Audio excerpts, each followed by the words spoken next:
High বন্ধুরা, আজকে আমরা সুন্দরবনের কিছু গাছের সঙ্গে পরিচিত হব। দেখো বন্ধুরা, সুন্দরবনে ঘুরতে এলে সবসময় এখানকার গাছটাই প্রিয়। দেখো চারিদিকেই গাছ গাছ।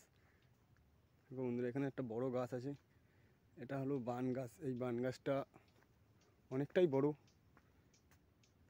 দেখো এত বড়তে এই গাছটা না হলেও 10-15 বছর সময় লেগেছে। আর দেখো সুন্দরবনের গাছ একটা কাঁকড়া গাছ, এটা মাছের সঙ্গে নাম, কিন্তু না, এটা কাঁকড়া গাছ। দেখো এই গাছটায় পাতা নেই।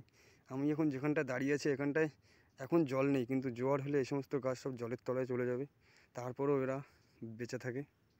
দেখো সুন্দরবনের গাছের সবথেকে বড় বৈশিষ্ট্য হচ্ছে এদের গাছের শিকড় বেরিয়ে আসে মাটির উপরের দিকে।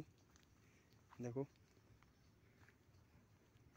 সুন্দরবনে ঘুরতে এলে আর সুন্দরী গাছের দেখা পেলে না, এটা বড় খারাপ। দেখো বন্ধুরা, সুন্দরী গাছ একটাই যে দাঁড়িয়ে আছে, এটাই সুন্দরবনের সবথেকে জনপ্রিয় গাছ। দেখো গাছটা বেশি একটা বড় না, তবে এইটুকুনি হতেই ওনার 15 বছর সময় লেগে গেছে। সুন্দরবনের গাছ বেশি একটা বাড়ে না। দেখো বন্ধুরা, এই একটা বান গাছ, এই গাছটায় অনেক ফল হয়ে আছে। দেখো সুন্দরবনের গাছের ফল। এখানকার গাছের ফলের বীজ একটাও মিস হয় না।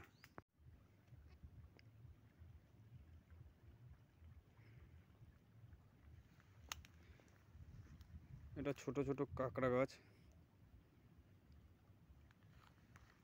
মানুষরা যখন সুন্দরবনের গাছ কেটে জীবিকা নির্বাহ করতে সবথেকে কম কাটতো যে গাছটা, সেটা হলো এই গাছটা।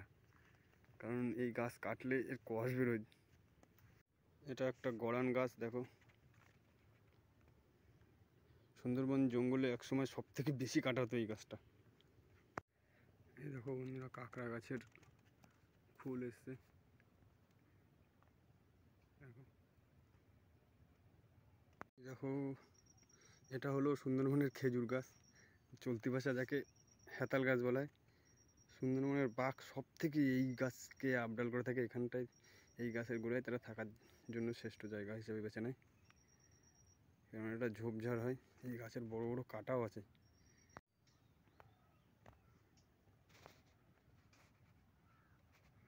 সুন্দরবনের জঙ্গলের পরিবেশটা একবার বন্ধুরা দেখে নাও।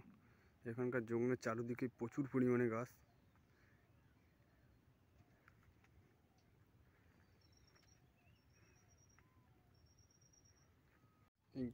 এই গাছটিকে সাধারণত স্থানীয় ভাষায় হরগজা কাটা বলে। সব থেকে বেশি কাটা এই গাছটারই পাওয়া যায়। এই গাছটারও একটা গুণও আছে। এখানকার মাছে যেরকম কান মাছ, শিঙি মাছ, মাগুর মাছে আল দিলে এই গাছটার শিকড় চাপিয়ে খেলে নাকি কমে যায়। জানি না কমে কিনা, লোকে তো বলে কমে যায়। সুন্দরবনে ঘুরতে এসে গাছ দেখে যদি মনে হয় যে এরকম একটা গাছ যদি আমার বাড়িতেও থাকতো তাহলে খুবই সুন্দর হতো। গাছটা দেখতাম যে সুন্দরবনে ঘুরতে গিয়েছি, গাছটা নিয়ে এসে লাগিয়েছি।